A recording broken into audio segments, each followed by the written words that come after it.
Before we get into the video, could everyone please subscribe to my channel? Thank you so much. In my past life, my husband had an affair, and we got into a car accident. I watched helplessly as he carried his injured lover into the car, while he told me over the phone not to pretend because of his delay. My son missed the best time for rescue and I ended up with a broken leg. When I woke up, I was filled with rage and used a fruit knife to cut my lover's throat, then jumped from the hospital building with him. But I never expected that after avenging myself, I would be reborn. It wasn't until I overheard a conversation that I realized this was a chance from heaven to save my son and expose their wrongdoing. I would cherish this opportunity. Ethan, hurry. I am the baby. Enough. You always use the baby as an excuse. Emily, can't you just stop pretending? Before Ethan could finish his words, a delicate voice suddenly rang in my ears. Ethan, my leg hurts so much. Uncle Ethan, I feel dizzy. Don't be afraid. I'll take you to the hospital right away. I shook my slightly dizzy head. The buzzing in my ears lightened considerably, and I finally realized that the voice was right above me. If I guessed correctly, it was probably less than 50 meters away. Could it be that the vehicle that collided with mine earlier belonged to Ethan's lover, Sophia? I wanted to lean out to see, but my car was precariously perched on a crooked tree, and I dared not move for fear of it sliding into the ditch, endangering both my son and me. Fortunately, since Sophia returned to the country, I had not relied on Ethan as much. I had called an ambulance before calling him. Mom! I heard Dad's voice. My son, Julian, had a large piece of glass embedded in his abdomen, and his small face was almost pale. If it weren't for his strange state, I wouldn't have called Ethan. He seemed to have sensed Ethan's change and had recently been very clingy, anxiously asking if Dad was going to leave him. Now, hearing Ethan's voice, he mistakenly thought he was there to rescue him, and his spirits lifted considerably. This was a good thing for me. I didn't want to shatter his illusions. I nodded.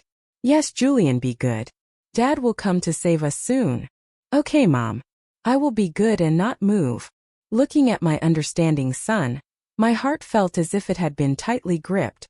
Ignoring the pain in my legs, I kept reassuring him.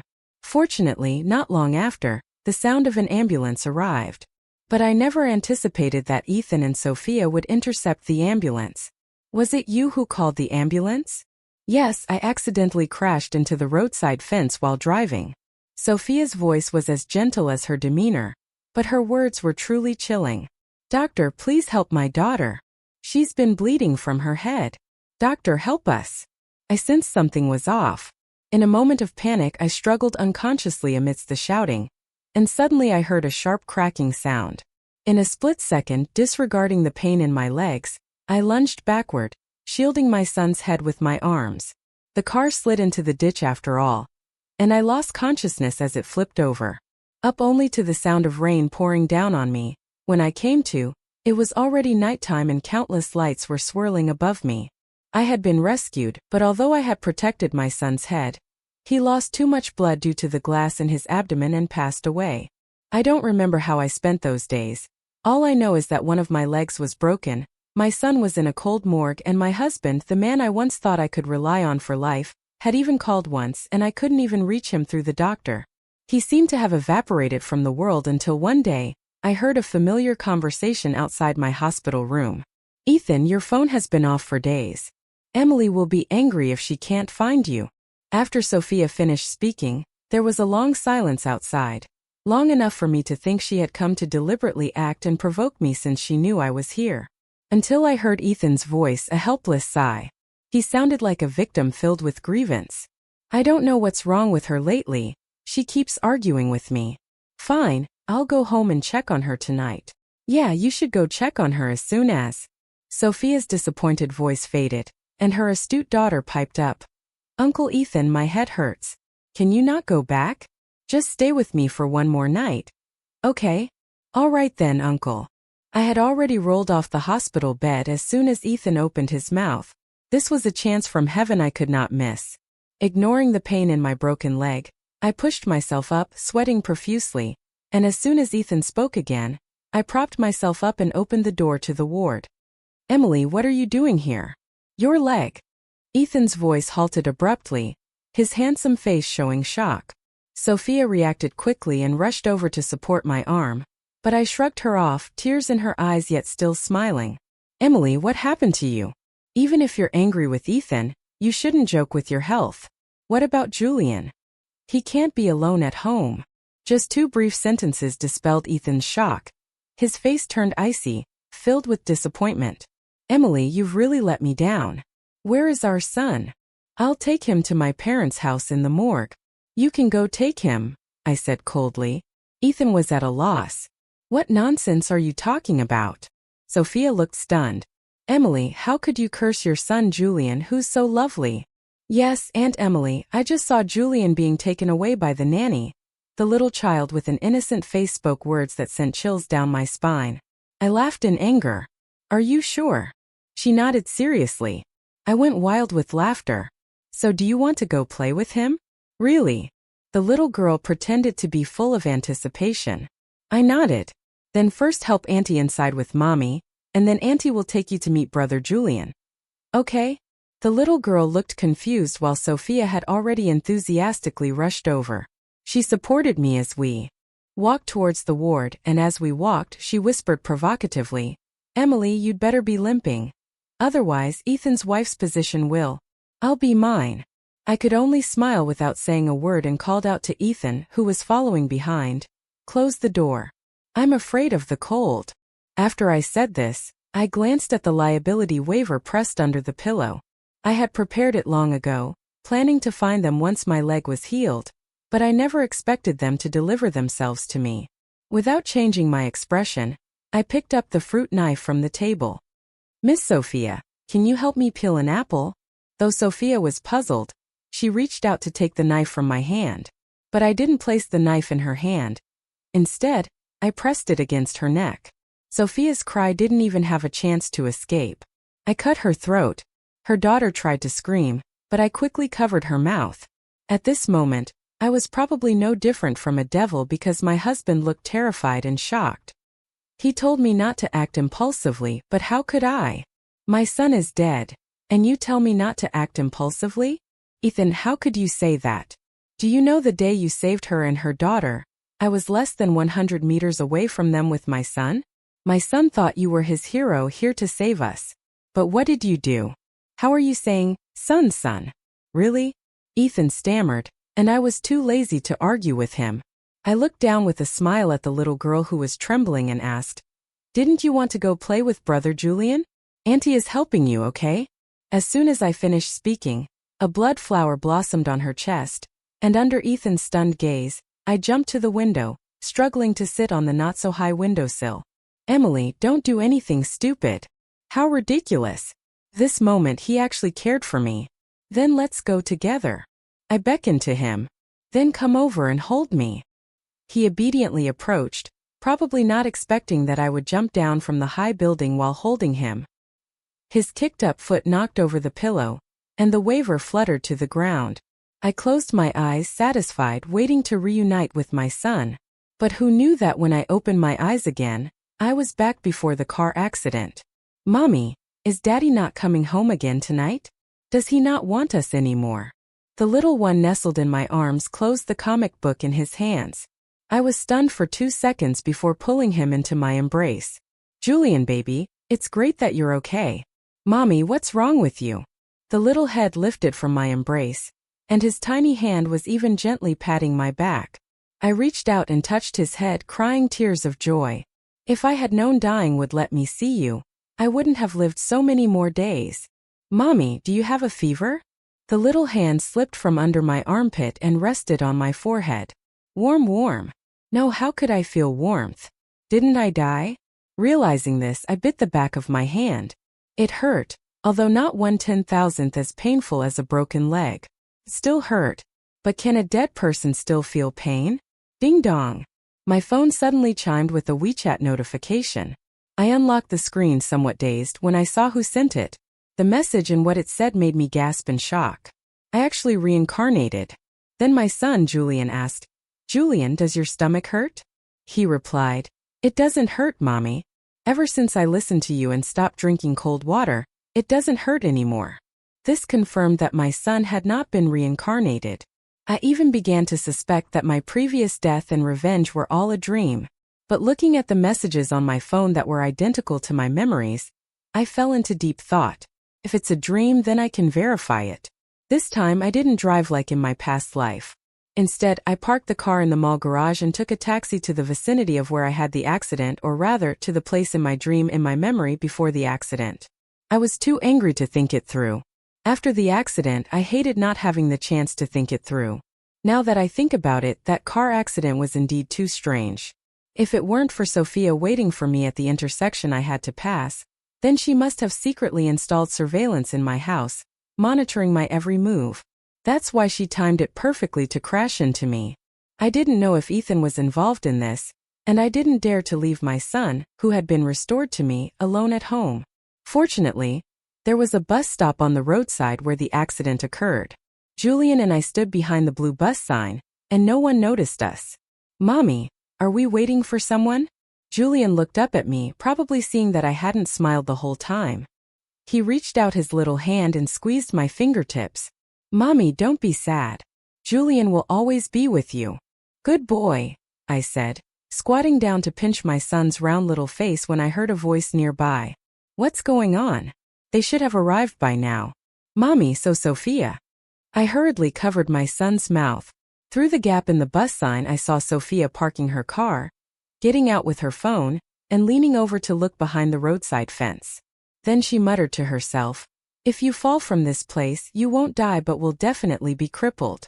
I took a deep breath and pulled out my phone, signaling my son to be quiet as I began to zoom in on the recording. Because this area was relatively remote, there were only a few buses that ran back and forth each day, so Sophia's voice was very clear. I saw her open the backseat door and bend down to say, "Do you remember what Mommy just told you?" I remembered the crisp voice was exactly the same as the one in my memory that said my son had been taken by the nanny. Even if I still had doubts, I finally confirmed that my previous experience was not a dream but a rebirth. After all, I had never seen Sophia's daughter before, let alone heard her voice. But this voice felt like it was engraved in my bones, making me clench my fists involuntarily. I heard her continue in a crisp tone. "Later, Nan will scrape her skin. Although it won't hurt, Nan has to pretend it hurts a lot to stall Uncle Ethan so that those two can miss the best chance to be rescued. Then Mommy can. My Uncle Ethan and I can live in a big villa, eat good food, and play in a happy world. Of course, once I marry Ethan, don't even think about just going to the happy world. As long as you act a bit cute, it's not impossible for Uncle Ethan to buy it for you." "Really, Mommy?" The little girl jumped for joy. Sophia straightened up with a smile, fiddling with her phone. For some reason, what's going on? I clearly saw her drive out on the surveillance, and this road is the only way to Xing Xing Resort. Why hasn't she come yet? I barely restrained my impulse to rush over and slap her, knowing this shameless woman had actually installed surveillance in my house. I didn't know whether Ethan was aware of this, but after everything I had gone through in my past life, it didn't matter if he was in the dark. Ethan and I had a marriage of convenience. After our wedding, we had maintained a respectful relationship. My parents had been in the system before they quit to start a business, and because of the restrictions, I was their only child. Ethan's family had once had a younger brother, but he reportedly died tragically at 5 years old. Afterward, his parents did not have any more children. So even though we were married, apart from our jointly owned vehicles under our names, our companies operated independently. There were no financial entanglements. If we were to get a divorce, it would be very easy. But thinking about how my son indirectly died because of him, I didn't want to let go of this marriage so easily. If it weren't for his inability to distinguish between the past and the present and his ambiguous relationship with his ex, I wouldn't have driven angrily to the resort to confront him over a provocative message from his ex. I fell into Sophia's trap. Speaking of Sophia, although I hated her, I had to admit she was indeed a talented person. Ethan's parents started from scratch. When they were busy in earlier years, they left Ethan at his grandmother's house in the countryside. To put it mildly, Ethan and Sophia were childhood friends. They went from elementary school to high school together. When Ethan's father's career began to flourish, he considered transferring him to the big city, but Ethan threatened to commit suicide, and they had to compromise. Sophia had once told me that the reason Ethan didn't want to leave was because of her. Now it seemed that was no lie. However, at that time, Sophia had no idea about Ethan's family background. She was only interested in him for his looks. It was only on the day she enrolled in college that she chose to unilaterally break up with Ethan because of a rich second generation's intense pursuit. It wasn't until her junior year that she saw someone who resembled Ethan's father appear on the big screen in the cafeteria. The host introduced him as the most influential entrepreneur in the city. She suddenly realized she had missed out on a super-rich second generation. Of course, she would never tell me this. I found it out through my own. An investigation could suggest that this person was indeed talented at that time. She didn't confront Ethan about his deceptive identity. Instead, she stepped onto the staircase of the rich second generation and went abroad. She was gone for a whole decade. During that decade, I got to know Mary and had a child with Ethan. She didn't remain idle either. She first spread rumors about how she had been forced into a relationship with a rich second generation to pay for her mother's cancer treatment. Then she portrayed her unilateral breakup as being filled with guilt and unable to face Ethan, which was why she chose to escape. All these incidents, whether intentional or not, gradually made their way into Ethan's ears through their former classmates. Ethan was not stupid. He went to investigate. The results showed that Sophia's mother did indeed have cancer. As a result, Ethan even felt guilty, thinking he had failed to notice in time, and allowed his beloved to be forced into a relationship with someone else for money. But someone as clever as him, whether out of fear of returning home or for another reason, didn't bother to investigate further. I, however, used my abilities to find out the exact time Sophia's mother was diagnosed with cancer. Not early, not late. It was precisely the year after Sophia went abroad. It wasn't for money that she was with the rich second generation. It was just that I hadn't had the chance to tell him this in my previous life. The reason I stormed off to the resort this time was to throw this evidence in Ethan's face. But unexpectedly, I even suspected that Sophia knew I had discovered most of her secrets through the surveillance, and that's why she took a risk and decided to fake the accident that would lead to my death. If I weren't the victim, I would almost want to give her a thumbs up. The story of disappearing without a word, and then coming back as the lover of a first love, is such a beautiful plot twist. Unfortunately, she forgot she still had a rich boyfriend. He's abroad, not dead. Although they didn't register their relationship, he recognizes the child and has never missed a single monthly support payment. If Sophia wants to leverage Ethan's power to get rid of her rich boyfriend, she'll have to see if I agree to that. Long before Sophia grew impatient waiting, I had already taken my son away from the green belt. But instead of rushing home to dismantle the surveillance cameras hidden somewhere, I first went to a law firm to consult about divorce matters. Of course, the company has lawyers on retainer, but I didn't want my parents to worry about this, so I planned to handle it myself. However, on the way, I noticed my son was unusually quiet. "Julian, why aren't you talking? Did mommy scare you earlier?" "No, mommy." Julian shook his head. His little face scrunched up in the rearview mirror. "Mommy, that Sophia is a bad person, right? Is she a mistress?" I broke out in a cold sweat. My son was only 5. Who had told him this? After some gentle prompting from me, he said angrily, "Sophia said, Mommy is a mistress who stole Daddy and that she's going to take him back. She even said I have to call her Mommy in the future." "When did she say that?" "During that time you were on a business trip. When Daddy was busy, she came over to take care of me, but I yelled at her to leave. She was so shameless and wouldn't go, touching everything in the house." Upon hearing this, I tightened my grip on the steering wheel. Does Julian remember where she touched? I remembered my immature plan began to take shape with my son's nod.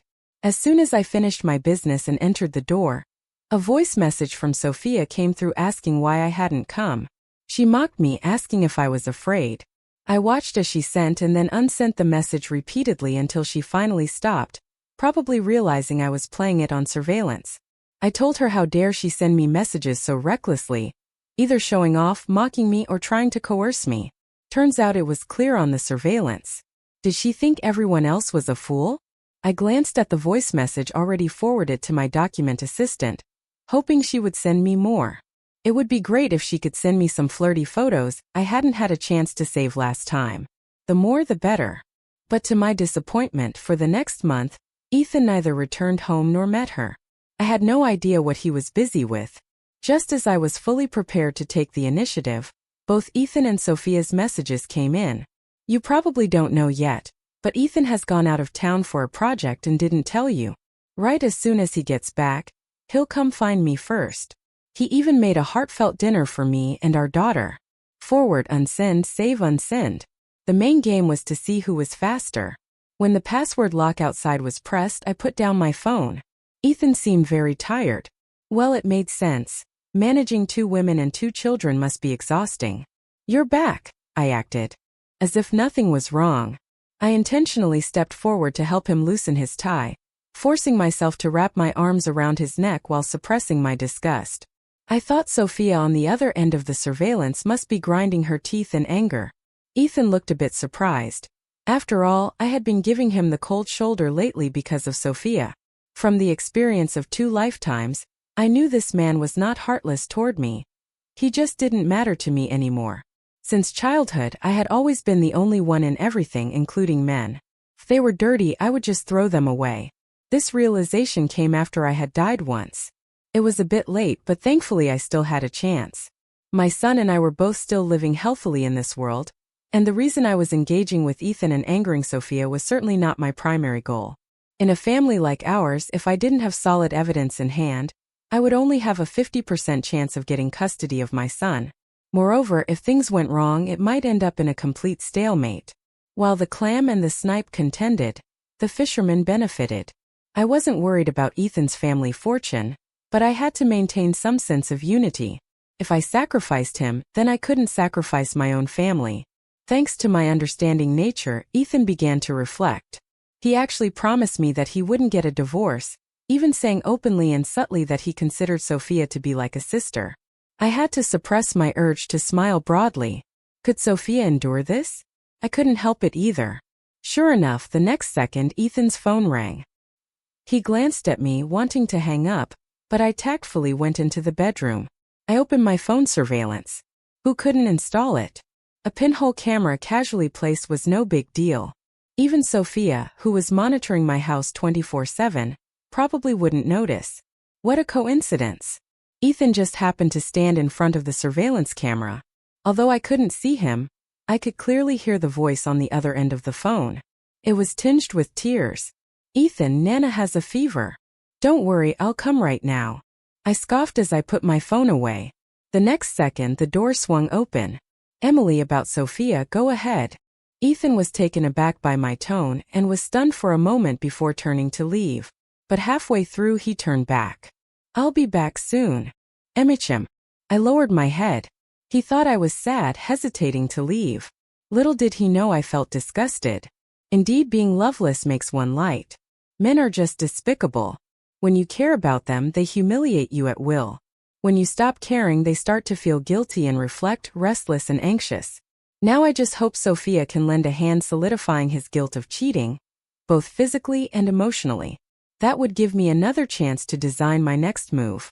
Unfortunately, I overestimated Sophia's abilities, or perhaps I underestimated Ethan's feelings for me. He actually came back very quickly, less than half an hour. You should know that the apartment Sophia rented takes 20 minutes to drive to and from, which means Ethan didn't even stay at Sophia's for 5 minutes. How boring. He even wanted to touch me. After I rejected him due to my period, he looked so dejected, starting to reflect and cautiously try to please me, which was disgusting. 5 days passed in the blink of an eye. Ethan returned home every day just as I was struggling to find an excuse for my period again, and was planning to lay everything out. The opportunity came. Emily, there's a cocktail party tonight. Come with me. You don't have to drink, just keep me company. He unexpectedly placed his hand on my stomach. I nearly reflexively swatted his hand away. Fortunately, after realizing it, he quickly retracted it and said, I know you're not feeling well. It's fine. My period is over. As soon as I finished speaking, I could see Ethan's expression visibly brighten. At this cocktail party, he drank to the point of near unconsciousness with the help of senior executives from other companies and my intentional urging after bringing him back. To the suite prepared by the host, I stepped out and grabbed an unfamiliar man passing by. My phone is dead, Can I borrow yours to make a call? The man looked unfamiliar to me, his expression cold and intimidating. Just when I was about to give up, he took out his phone and handed it to me. I found Sophia's number and called, deliberately lowering my voice. Hello, is this Mr. Ethan's wife? He's drunk now. Yes, it's at the Dong Hotel, room 316. Okay, thank you. After hanging up, I felt a bit guilty. I smiled apologetically at the man, extending my hand. Can I send a couple more messages? Do as you please. His voice was as cold as he was. Without hesitation, I pulled out my in-laws' number, sent them the location, and asked them to come pick up Ethan. After thanking the man and watching him walk away, I entered the adjacent room. 15 minutes later, I heard sneaky footsteps in the hallway. I opened a crack in the door and sure enough, saw Sophia push open the door to the neighboring room with a smug look on her face. As soon as the door closed, I stepped outside. This hotel was owned by the host, and they generally turn off hallway surveillance for events like this, so I wasn't worried about being seen while staying next door. I timed it perfectly and swiped the room card to open the neighboring door. Since the noise was minimal, combined with the size of the suite and the two people inside lost in each other, I went in and out without being detected. Maybe it was because I planned this, but I didn't feel much about this scene, it just felt quite disgusting. After about another 10 minutes, I heard the elevator door open. I hurried to another corner and walked out. Sure enough, I saw my in-laws walking over from the other side. I feigned surprise. Dad, Mom, what are you doing here? Emily, are you with Ethan? Yes, Ethan got drunk after I brought him back to his room. I went ahead to greet some acquaintances, and now that they've left, I just came back. Wait, why are you here? My in-laws looked puzzled. Maybe the hotel staff saw you weren't there and worried about Ethan called us. That doesn't make sense, Mom. Where would the staff get your number? As I spoke, I walked to the front door. Why is this door open? Emily, you left your bag. Just then, my prearranged friends also walked over. Behind them were a few men. Some were their husbands and some were suitors. I was quite pleased, the more people the better. But just as I was about to push the door open, my mother-in-law seemed to realize something. She held my hand down. Emily, your father and I will take care of Ethan. You and your friends haven't seen each other in a while, go chat. No need. Mom, we've already finished talking. Besides, you and Dad are getting older. The staff must have checked Ethan's phone and called you from afar. You should go back and rest. Saying that, I pushed the door open with force. I had to admire the soundproofing of this room. I heard nothing when I closed the door, but once the door opened, the sounds of passion inside could not be ignored. I concealed my feelings. I pretended to be stunned, then disregarded my in-laws' attempts to stop me and rushed inside. My good friend certainly wouldn't let this exciting moment slip by. By the time the two on the bed realized what was happening, there was already a crowd standing by the bed, perhaps startled. It seemed Ethan's drunkenness was half awoken. He looked flustered. Honey, why are you here? Ethan asked. I was actually sobbing uncontrollably while my mother-in-law angrily rushed forward. You bastard! Trying to seduce my son. Sophia was so shocked she pulled the blanket to cover herself, but my mother-in-law, despite her age, didn't give her a chance. Sophia's pale body was exposed to the men behind me. I even heard someone behind me swallow hard. Ethan, save me. I don't know if it was the protective instinct innate to men or something else, but after I called his name, Ethan actually got up to block his mother's advance. With this block, I had even more reason to act. Divorce. I shouted through tears and burst out the door. But I didn't expect to run into someone. Looking up, I was so startled that my tears almost stopped. Not bothering to think too much, I grabbed him and ran outside. Fortunately, my friends are only fair-weather friends. They wouldn't follow just to see the excitement. We ran all the way to the elevator, and as the doors closed, I finally let go of him. Name your price. As long as you don't mention what happened today, I'll give you anything. Is that so? Then please take good care of Mr. Alexander in future collaborations, Miss Sophia Alexander? I asked, confused. He nodded. Alexander? My pupils trembled. I had mentioned money in front of a big shot in Beijing. How reckless of me. But considering his status, he probably wouldn't be interested in meddling in other people's affairs. With that thought, I smiled and slipped out as soon as the elevator doors opened. With Ethan's affair, my divorce was much smoother. Not only did I get custody of our son, but even the house and car were transferred to my name due to Ethan's guilt. If you asked me if I felt guilty, I'd say, how could I not? Only that, I also felt it wasn't enough.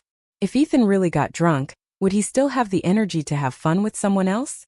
I may not be a man, but I know that when a man is 7 parts drunk, he can make you cry. He might have started off genuinely drunk and disoriented, but from the shock on his face when I walked in, it was clear he knew I wasn't the one he was having fun with. So what do I have to feel guilty about? But Sophia will probably be disappointed. She thought that once the deed was done, she could smoothly enter the Ethan family. But her plan will ultimately fail. After all, my mother-in-law is no pushover. There were quite a few suitable matches for me back then, and I was able to marry Ethan thanks to my mother-in-law's efforts. How could she let a woman without a background and with someone else's child into her home? Not beating or scolding her would be a miracle. It's more, it wouldn't be impossible to force her to go abroad. However, I had already made other plans before she went overseas. On the day Sophia's wealthy boyfriend returned from abroad, I just happened to find some surveillance footage that was installed by someone unknown. After calling the police, they tracked it back to Sophia. She should have been convicted, but since the transfer procedures for this property had not yet been completed, Ethan still owned half of it. A letter of understanding from him disrupted my plans and even led him to help Sophia confront her wealthy boyfriend, despite his parents' objections. As a result, Sophia escaped punishment. I was furious, regretting that the footage couldn't be used as evidence to charge Sophia for attempted murder last time. However, I would give the recordings and voice memos to Ethan. Sure enough, after seeing the news, Ethan showed up at my place the same day, but I just happened to not be home. I was at the cafe by the door discussing cooperation with Alexander. So, Ethan broke down. He made a scene disregarding his image completely, offending the big shots in Beijing. Causing even minor problems for his family's business would be easy. Ethan's parents were clever, realizing the situation was dire. They came begging for mercy, even willing to write half their property in a will for my son. Since that was the case, I didn't want the other half. After all, with Alexander around, I wouldn't need it. The former head of the Ethan family, now due to his affair, was making a scene in a cafe without any dignity.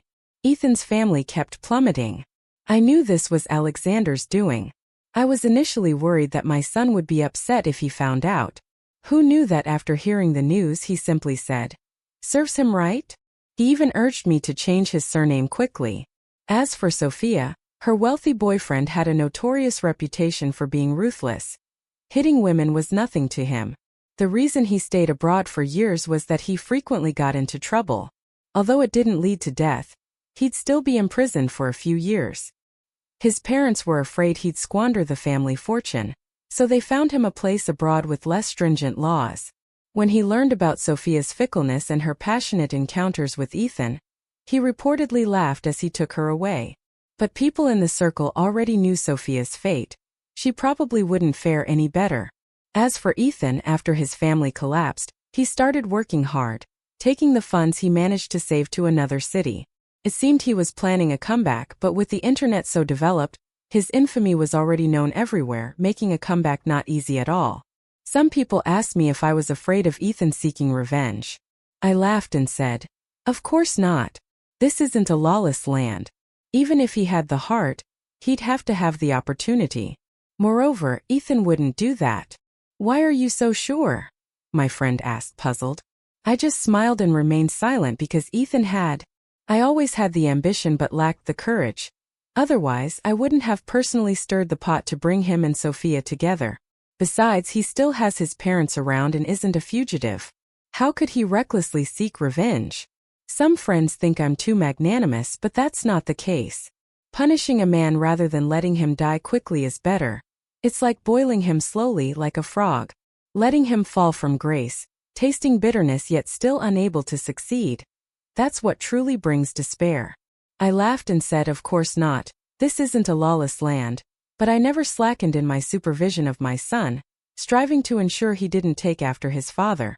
Fortunately, my son is quite promising, and lately I don't know what's gotten into him. He seems to have matured more. Whenever asked, he says Alexander told him that a man should protect his family, not the other way around. So now I have to study hard and grow up quickly to protect Mom in the future. Watching my little boy clench his tiny fists as if making a vow, I couldn't help but laugh and fall onto the sofa. But when I got up, I saw someone arriving uninvited, carrying a bunch of ingredients.